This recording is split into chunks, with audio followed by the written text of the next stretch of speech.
Hey, deserving listeners, there's a new 90-day Fiancé offshoot called Love in Paradise, the Caribbean. So let's watch. My name is Dr. Kirk Honda. I'm a therapist and a professor. Let's see if anything interesting comes out of my face as I watch.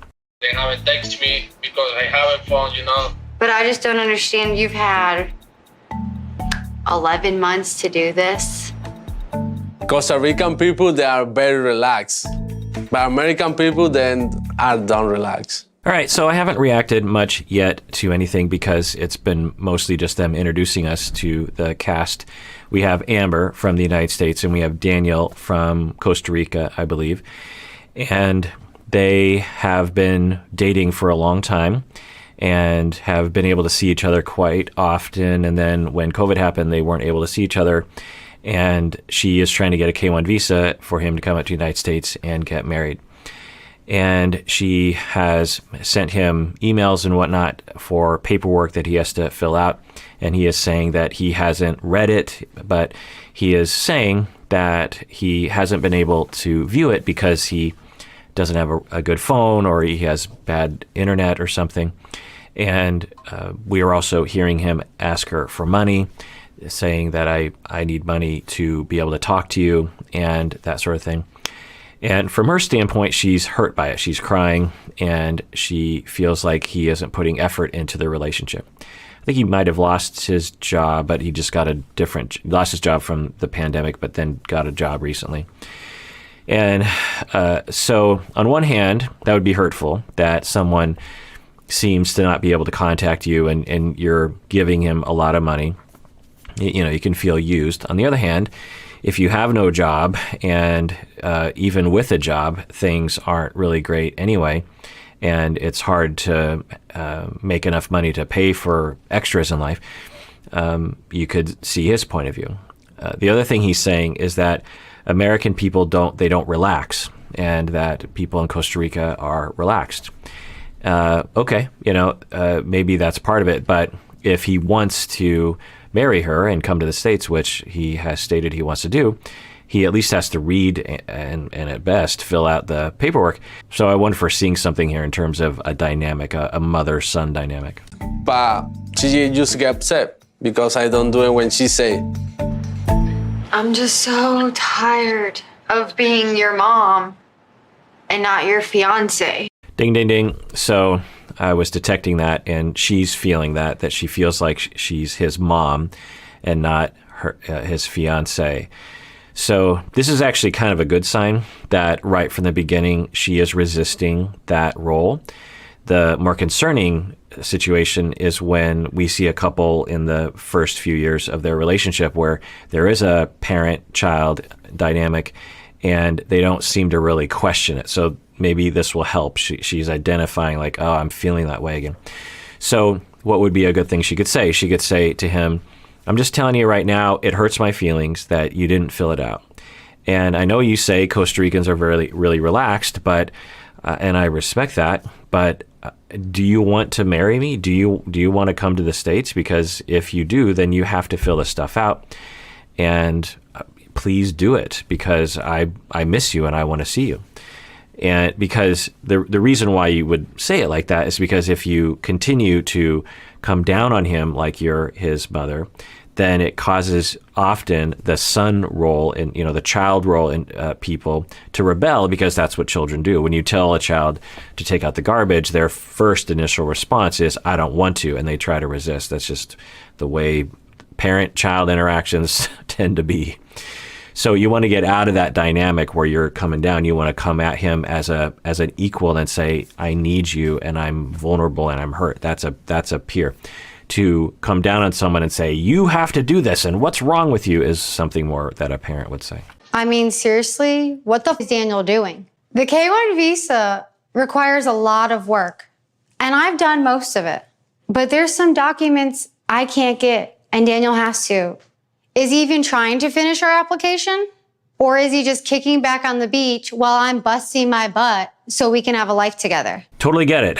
If the anger would be totally justified in that situation. But what's the core of the communication to him? Is it that attitude? because that might not help. It might actually further cause that dynamic, further cause the dynamic of him becoming a child. There might be some incompatibilities here baked into the relationship anyway, but and we use this show as a jumping off point, and I've worked with a lot of clients on this, and people out there, if you ever find yourself in a role like this where you're finding your spouse, you're thinking about your spouse as if they're a child, it's very important to resist the push that they are actually kind of pushing you into to be an adult.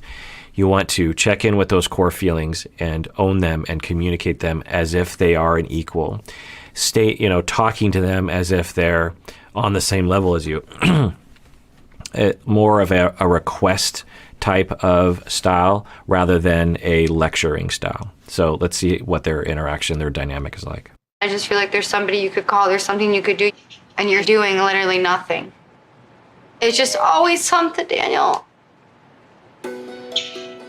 So she's communicating a little some of that hurt by crying and her body language, which is good in terms of, I think that's the core feeling. And let's see what he says here. Now, if he cares, so if he's a child role, then he's like, oh, I'm being, when you're a parent, not all the time, but when you're a teenager or a 10-year-old and your parent is crying a little bit and saying like, oh, it's just so frustrating. Sometimes you don't do your chores and it's just so disappointing. And, the parent starts to cry. A lot of kids are just like, oh, here we go. I disappointed my mom again. I don't, it's normal. It's developmentally okay. Some kids will care. So I'm not going to, hashtag not all kids. So we'll see how he reacts here. If he reacts without empathy, then one hypothesis is that he either possesses a personality of a child, a dependent person. We've seen a lot of dependent people on this show, or at least hypothesized about dependent personality spectrum individuals. What I would hope he would say is, honey, I'm so sorry. You're right. I should have done it. I really want to see you. Let's see what he says. I can only do so much. I just hope you know what all I've really sacrificed for you. Every day that we hit a roadblock, and it's something that Daniel has to take care of, it makes me question whether or not this was even the right choice. I hate that I'm saying that because I love him. Yeah, that's a bummer. On one hand, you would say, if he's in love with you and wants to be with you, then he would do the little bit of paperwork that is necessary to be with you. It's not much. When you're really motivated for something, you make it happen, or at least some effort.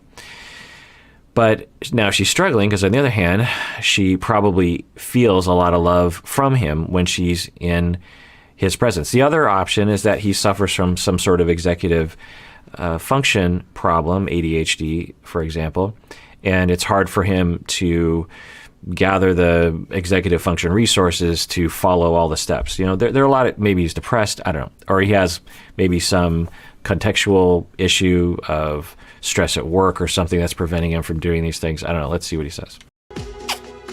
But it's hard. It's so hard to go through this.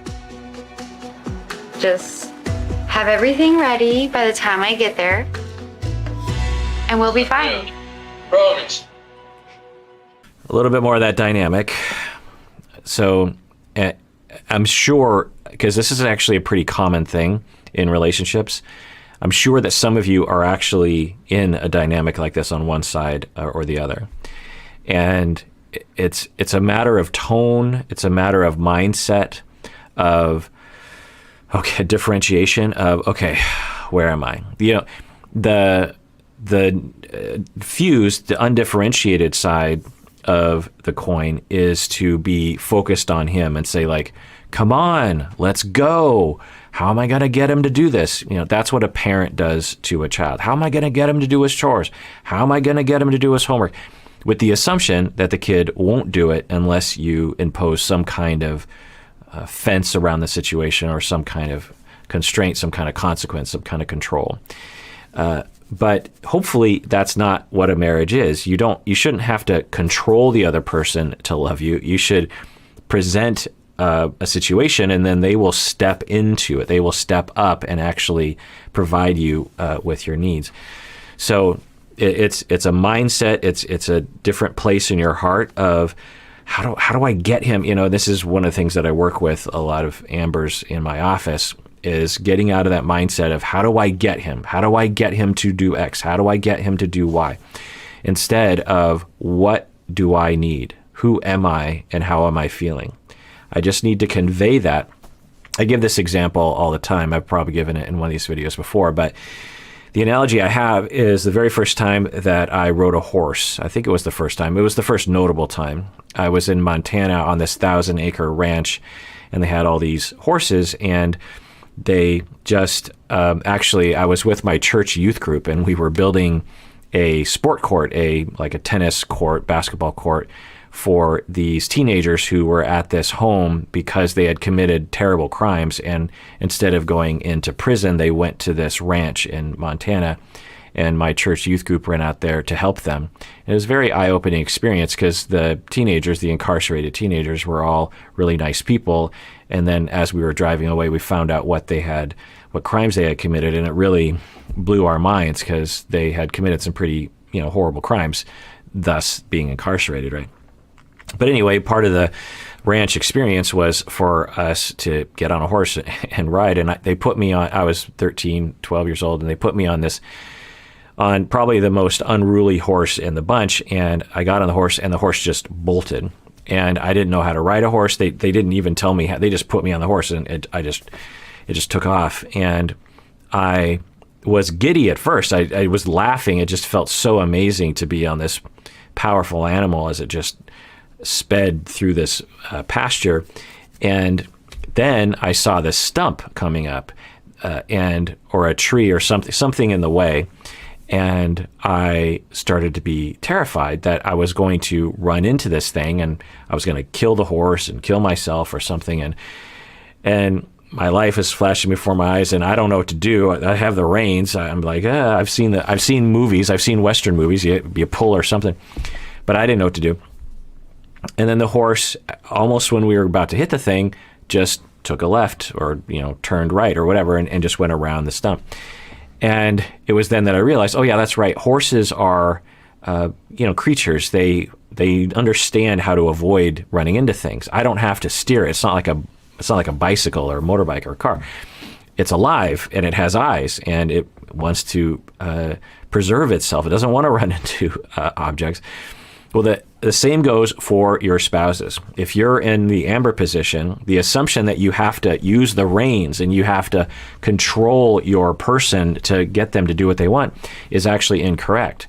The other person cares about you and loves you and wants to step up and wants to care for you, but they want to do it on their own terms. They don't want to be forced into it. When you create this parent-child dynamic, they will rebel, and they feel hurt by that often. As you are feeling hurt, you're both feeling hurt by that dynamic. So you want to resist that and come from a place of, here is where I am. You want to let go of the reins and just let the horse figure it out, and the horse will figure it out. So does that make sense to people? Anyway, let's continue watching. All right, well, that does it for that episode of Psychology in Seattle. Everyone out there, please take care of yourself because you deserve it. You really, really do.